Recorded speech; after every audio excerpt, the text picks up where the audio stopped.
Bonjour à tous et bienvenue sur ma nouvelle chaîne YouTube. Je m'appelle Gabriel et je suis un jeune ingénieur en énergie nucléaire.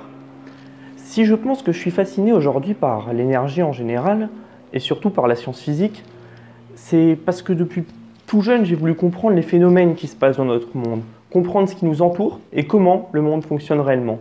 Alors, c'est ce que je vais essayer de vous transmettre à travers ces quelques vidéos.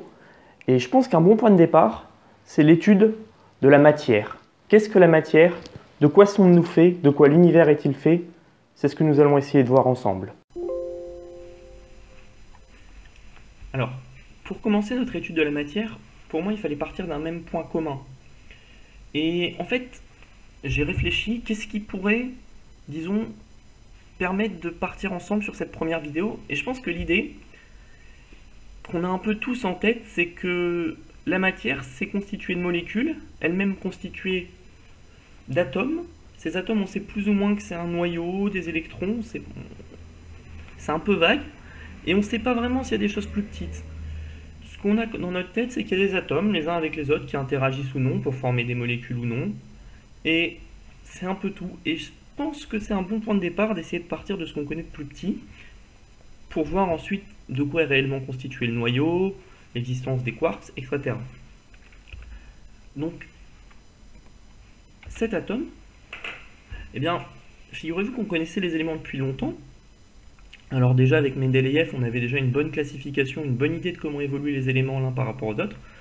Mais cette représentation qu'on a de l'atome, elle est assez récente en fait.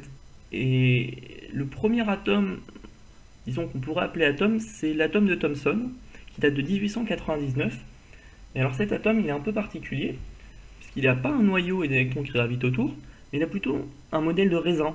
En fait, c'est un peu comme si la chair, ici en jaune, était chargée positivement, donc ici avec un plus, et que les pépins du raisin, donc ici les électrons, donc étaient chargés négativement. Et en fait, donc ces électrons, ces pépins, car on sait que l'électron existe, on ne sait pas qu'il y a un noyau, et on pense qu'en fait les électrons, ils flottent en quelque sorte, ou ils sont dans la chair de notre raisin, qui serait positif, qui serait, disons, qui formerait la forme de l'atome en tant que tel, ce cercle qu'on a à l'esprit.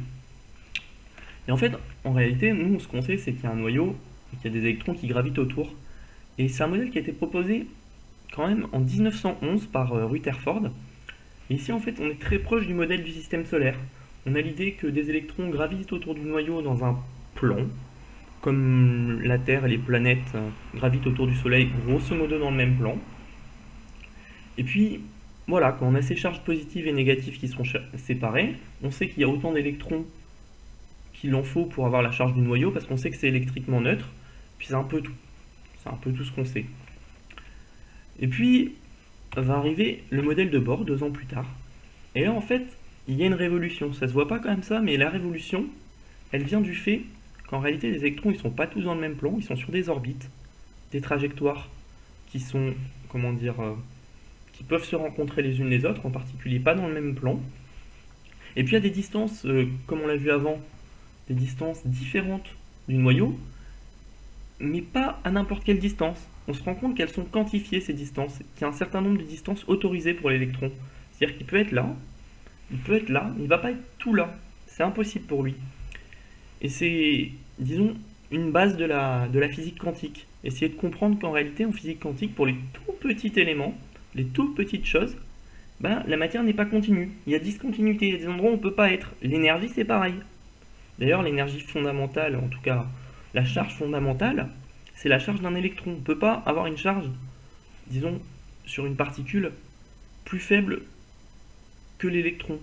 Alors bon, après, on peut penser aux quarks, c'est un peu particulier, mais on peut partir de ça en première approximation.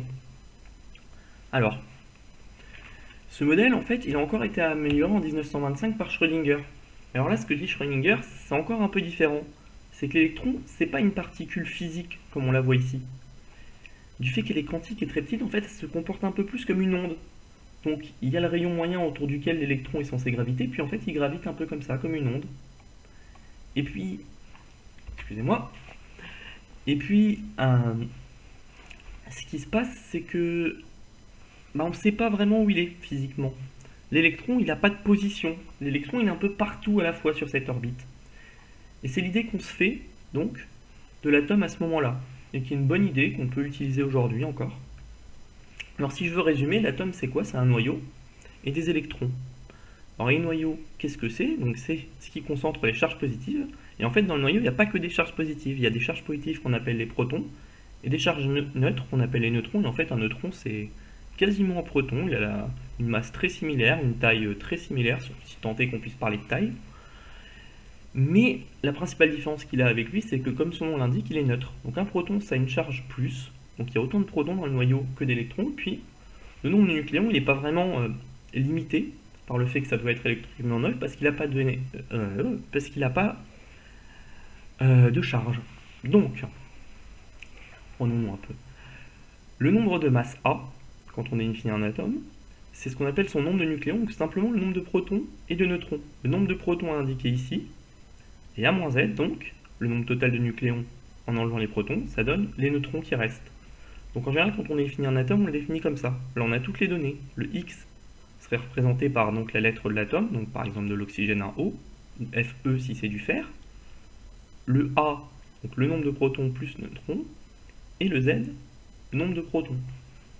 Puis les électrons, qu'est-ce que c'est? Alors, comme je vous le dis, c'est pas vraiment une position à la fois, c'est plus une probabilité de le trouver à un endroit.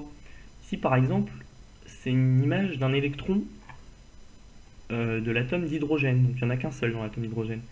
Et on voit qu'en fait, il a tendance à être le plus proche possible. C'est là où la probabilité va être la plus élevée. Et puis plus il s'éloigne de l'atome, du noyau auquel il est lié, moins il y a de chances de le trouver. Puis il y a des distances auxquelles il n'y a quasiment plus aucune chance de le trouver. Voilà. Donc on sait qu'il n'est pas trop loin du noyau, on n'en sait pas beaucoup plus. Puis on sait que, disons, c'est symétrique dans toutes les directions. Il n'y a pas de raison d'être plus en haut qu'en bas ou plus à gauche qu'à droite. C'est un peu ce que nous montre cette image. Alors, j'en ai parlé tout à l'heure, le fameux tableau périodique. Donc j'ai extrait cette image de tableaupériodique.fr, je la trouvais très sympa.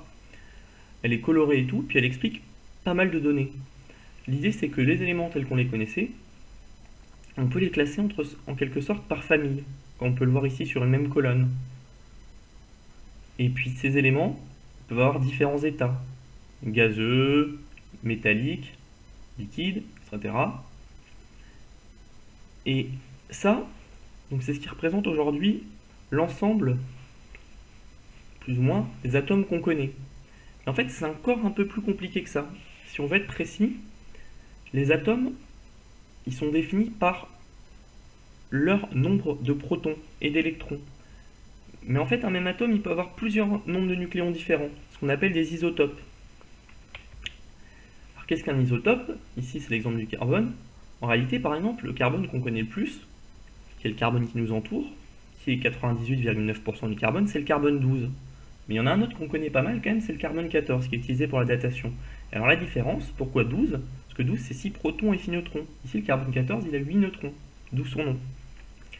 Donc en fait, un même élément qu'on a présenté ici, comme le carbone, il va avoir tout le temps 6 protons, 6 électrons qui gravitent autour du noyau, mais pas forcément le même nombre de nucléons. Et ça, en fait, cette dernière petite image, ça vous montre l'étendue de ce qu'on connaît en fait aujourd'hui comme particules, comme nucléides, comme noyaux. Eh bien, vous avez ici le nombre de protons, le nombre de neutrons, puis alors si on suit une ligne à protons égale, bah, qu'est-ce qui se passe? On a le même atome, le même élément chimique. Puis on voit que sur cette ligne, le nombre de neutrons, bah, il peut aller par exemple ici de, je sais pas, 22 à 50, un peu bizarre. Ah non, ça c'est le nombre, oui. Ça c'est la somme du proton et des neutrons, autant pour moi. Enfin ça c'est l'idée. Et ça, c'est les dates de découverte. Et à quoi c'est lié? C'est lié au fait tout simplement que ces atomes, eh ben, en fait on les trouve pas tous dans la nature. Il y en a beaucoup qui ont été créés en laboratoire et dans des expériences, ou tout simplement après la découverte de la physique nucléaire qui touche au noyau en tant que tel, d'où son nom nucléaire, et qui va permettre de créer de nouveaux atomes. Alors est-ce que c'est bénéfique?